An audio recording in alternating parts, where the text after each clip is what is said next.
We have a quorum. I'm going to go ahead and call to order the assembly meeting of Tuesday, August 13th, 2024. Please rise for a flag salute. I pledge allegiance to the flag of the United States of America and to the republic for which it stands, one nation, under God, indivisible, with liberty and justice for all. Seems quiet. The Assembly of the City and Borough of Sitka would like to respectfully acknowledge the traditional first people of Sitka. With gratitude, we proceed on Tlingit Ani. Sarah, roll call. Mr. Mosher, Here. Mr. Christensen, Yeah. Ms. Carlson, Here. and Mr. Celine. Here. Mayor Eisenbais, Assembly Members Christensen, or excuse me, Yestad, Yestad, and Mr. Pike. They are absent this evening. Thank you. So are there any correspondence or agenda changes? Seeing none. Special reports. Any government to government? Municipal boards, commissions, committees? Municipal departments? School district? Students and guests? Okay. Seeing none, we're going to persons to be heard. This is public participation on any item off the agenda. All public testimony is not to exceed 3 minutes for any individual. Please come.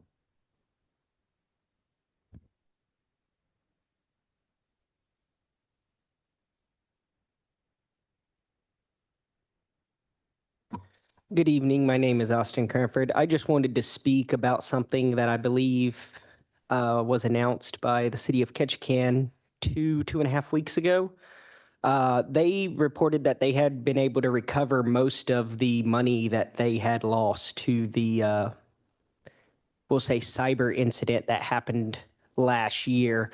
Since the city was also affected by that incident, has the city of Sitka been able to recover any of those funds? And if yes, how much was recovered? If no, can we get a public service announcement or a response from the city as to why that has not happened? Thank you. Thank you for your comments. Anyone else? Okay, seeing none. We're moving to approve the minutes of the June 11th, 12th, 25th, and July 9th and 23rd assembly meetings. Can I get a motion? I move to approve the minutes of the June 12th, 11th, 12th, 25th, July 9th, and 23rd assembly meetings. Second. Is there any public comment? Okay, seeing none. Sarah? All right, on the motion to approve the minutes, Mr. Christensen, Yes. Mr. Mosher, Yes. Mr. Celine, Yes. and Ms. Carlson. Yes. The motion passes 4-0. On item A. Okay, that brings us to item X, Board, Commission, Committee appointments. I move to nominate Brandon Marks and Katie Sill to fill a 3-year term on the Parks and Recreation Committee. Second. Okay, it's been moved and seconded. Is there any public comment on this one?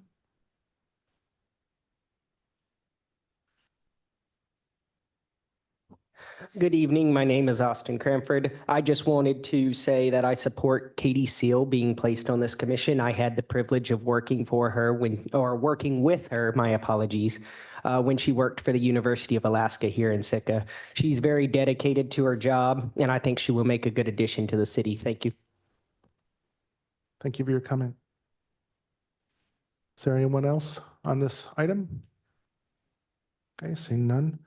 Come back to the assembly for, actually, I'm following Sarah's notes here. Sarah, we discussed this, right? We have a deliberation. Okay. So if anyone wants to talk, just go ahead on your opinions on these two. Yeah, I would just say that I remember when I was looking at my packet, I was kind of surprised to see that we actually had 2 applicants for the position.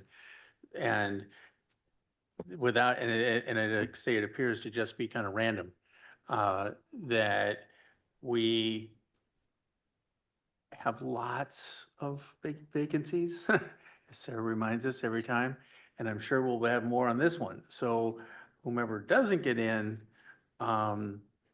there's plenty of opportunities. And I don't think it would be any, I don't think there's any question that both are qualified and it's not a, I don't think whoever doesn't get in shouldn't feel like they were slighted in any way. Scotty or JJ? No comments? Okay, I would agree with Tor's comments. I think they're both great applicants. I will point out, Brandon Marks has been serving on this commission for quite some time. And I still haven't made up my mind yet whether to continue on or give another person a chance. It's an awkward position because, as Tor pointed out, many boards and commissions, we don't have anybody applying. So at this point, the clerk is asking each assembly member to state applicant choice to be appointed. An applicant must receive at least 4 votes. So, Sarah. All right, Mr. Christensen, Marks? Ms. Carlson, Marks. Mr. Celine, Marks. and Mr. Mosier. Marks. All right, Brandon Marks is reappointed. Okay. Moves us on to item C. Can I get a motion?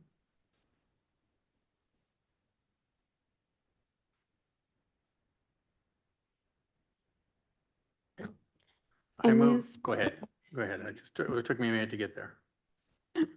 I move to reappoint Andrew Castanelli to a 3-year term on Ports and Harbor Commission, Amy Zanuzowski to a 3-year term on the Local Emergency Planning Committee under Category 4, Community Group, and to appoint Zachary Collerson to a 3-year term on the Local Emergency Planning Committee under Category 7, LEPC, Information Coordinator and CERC Liaison. Can I get a second? Second. Okay. It's been moved and seconded. Thank you. Is there any public comment on item C? Okay, small crowd today. That's why we're going fast through this. So no public comment. That brings it back to assembly deliberation. Does anyone have anything? I'm just None? pleased to see so many people wanting to continue and become a part of our different boards and committees. I agree. Okay, Sarah? All right, on the reappointments and then the one appointment, Ms. Carlson, Yes. Mr. Mosier, Yes. Mr. Celine, Yes. and Mr. Christensen. Yes. The motion passes 4-0 on item C. Okay, looks like there is no unfinished business, so that moves us on to new business, item D. I move to approve the Health Needs and Human Services Commission's 2024 goals. Second. Thank you. It's been moved and seconded. Oh, that's right. So we got more notes from Sarah. Thank you for helping me and got through this. So the chair of that commission, Crystal Duncan, is here to introduce. It's a pleasure to have you.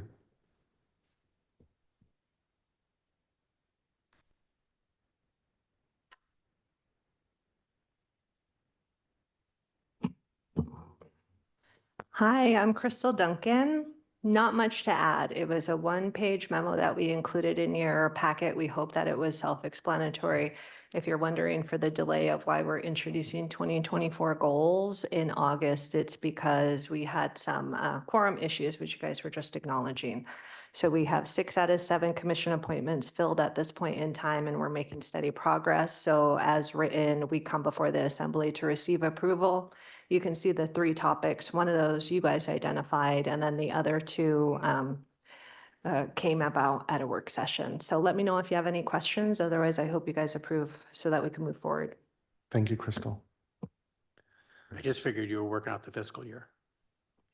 Yeah. Timing is perfect. Yeah. So what we'll do is go to public comment on this, and then we'll come back for assembly deliberation. Is there any public comment on this issue? Nope, seeing none. That brings us to assembly deliberation. Does anyone have anything? It looks good to me. I think that this is Mhm. exactly why we have this commission to work on these things. Mhm. And in a atmosphere that, I mean, as much as we would like to work on some of these things at the assembly level, it just doesn't work very well up here for a lot of these things to have a free flow of ideas. And so it's nice to be able to have a commission like this that will dive into the weeds and hopefully come up with some solutions or some ideas that might not have come out otherwise. So. The goals of childcare services, community transportation, elder services, those are huge within our community in alignment with our strategic plan. And it's just really great to see the outline of the working groups and the approach. And, they're going to report back to us with some findings. This is excellent. Thank you. Thank you. Scotty, did you have anything? Okay. I just echo what was said. Thank you for bringing this to us. I'm really glad that we have the spots filled. It's an important commission. Thank you for your work. Sarah? All right, on the motion to approve the Health Needs and Human Services Commission goals, Mr. Christensen, Yes. Mr. Mosher, Yes. Ms. Carlson, Yes. and Mr. Celine. Yes. Motion passes 4-0 on item D. Okay, that moves us to item E. I move to approve ordinance 2024-21 on first reading, amending Title II Administration and Personnel of the Sitka General Code by adding Chapter 2.32 Tourism Commission. Second. Okay, it's been moved and seconded. And again, we're going to have, sponsor Yested is not present right now, so we're going to have sponsors Carlson and Christensen introduced before we go to public comment. Thank you. So this is the first thing we're seeing at the assembly table that is coming from the Tourism Task Force recommendations. It was kind of prioritized high at the assembly level when we kind of took on the different actions and within the Tourism Task Force itself as a thing to address that Directive 2 annual review cycle. And that is how it's structured. The Tourism Commission to annually look at in their duties what the city can do with funding and kind of management of the entire visitor industry. So this is not a continuation of the task force. The task force was just for kind of day visitors, the cruise traveler oriented. This is for the entire kind of visitor industry. And it does not follow like membership and in duties like the task force did. So it's a separate thing, but came from the suggestions, recommendations of the task force. And the biggest kind of thing to highlight within the ordinance, within the membership portion of the ordinance, is there is no specified seats. There is no kind of tallied up, business group or at-large group. There are some kind of recommendations, but the only specified seat is a nomination from the tribe. The rest of the 7 seats are at-large members of the community. Thank you. Tor? And the only things I'll add, a couple of short things. I want to emphasize the all at large, which is for this kind of commission, kind of a new thing. And in the past, we've often had to shoehorn people into the various types that we want for these commissions and task force. And this way, well, it's possible you could wind up with a stacked commission. I think this assembly and future assemblies will be very aware of that, and it will have the ability to try and maintain a balance and a representation of the community, and that's the goal here. And so that's the only thing that's kind of new about this. And I will say that I know that we're going to be talking about this quite a bit next time, so I don't plan on speaking to this too much today. I think that normally we really dive down on first reading on these things, but obviously with only 4 of us here today, I don't plan on talking about it too much other than just to get to the next reading and with the full understanding that we'll be really diving deep into this at the next meeting. So. Thank you. So is there any public comment on this one?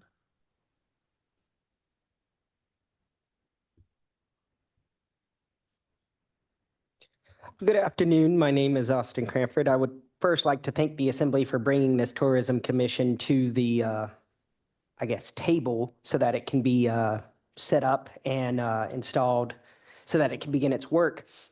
However, while some things that the Assembly said, such as all of the seats are at large, and there are recommendations, as I was reading through the ordinance, specifically under 232.020 term and 2.32.050 resignation, under the first one, it says that a vacancy on the commission shall be filled by appointment by the Assembly for any remainder of the unexpired term. Now, I would have to look at other ordinances, but I'm pretty sure that when vacancies on these types of commissions become open, then they are open to the public, much like how all the other commissions are. The way this reads to me is that when there's a vacancy, somebody will just magically be appointed.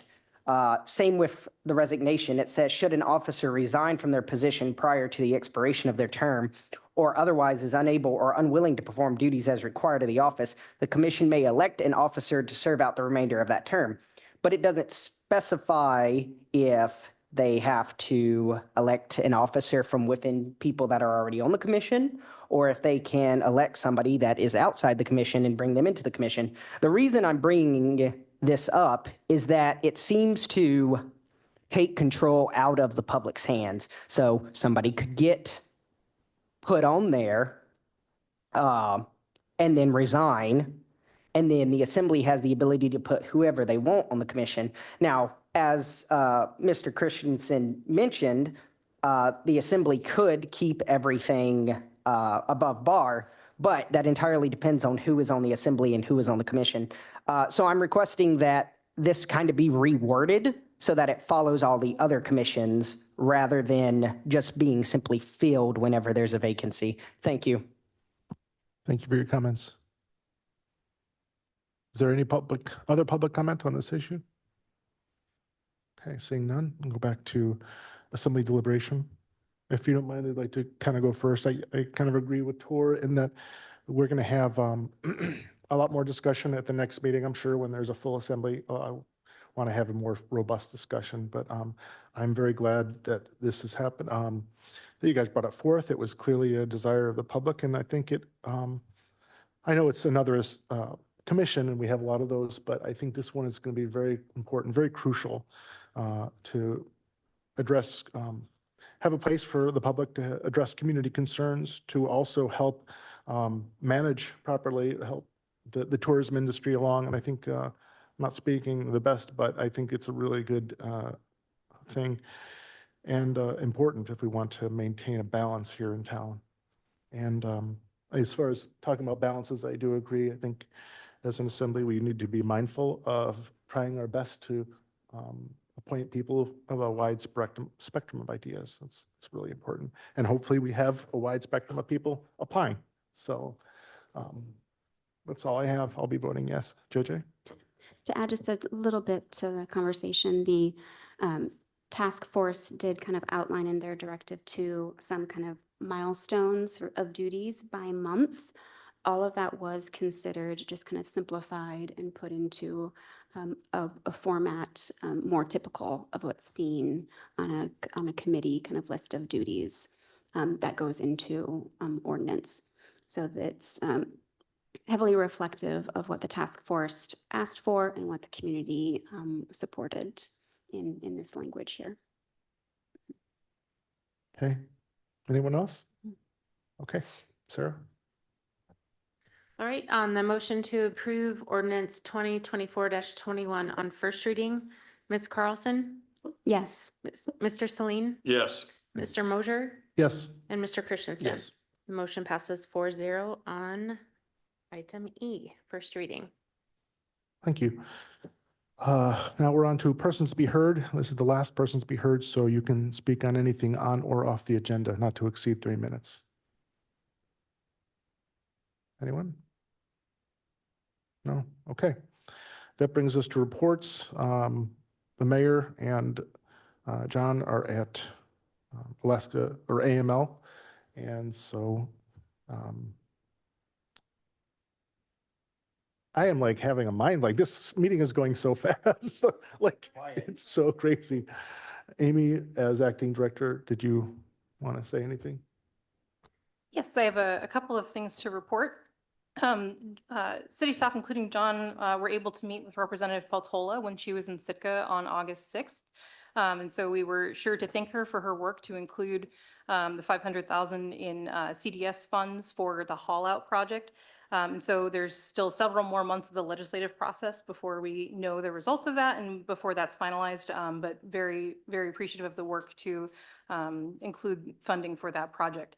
We also had the opportunity to emphasize the importance of a couple of other initiatives, including funding for Green Lake Phases 2 and 3, housing, as well as the new stationing of the Coast Guard Fast Response Cutter. We also had the opportunity last week to meet with leadership from the U.S. Department of Transportation, Office of Tribal Affairs. So including, that was with Assistant Secretary Orlando Teller and the Tribal Affairs Director, Milo Booth. So we had a really excellent discussion with them about our government-to-government relationship with Sitka Tribe of Alaska, upcoming projects and priorities. And so we discussed a lot about the airport, the seaplane base, general street safety, and much of our conversation was centered around ferry service.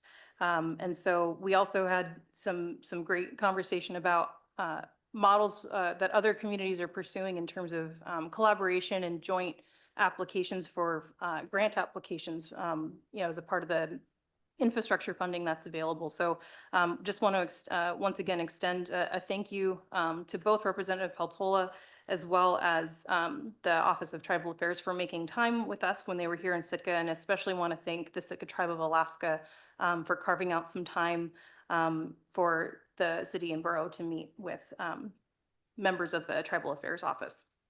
The Department of Energy's 242 Hydroelectric Production Incentive Program, we just received confirmation that we are eligible for up to $1 million of funding this year for Blue Lake.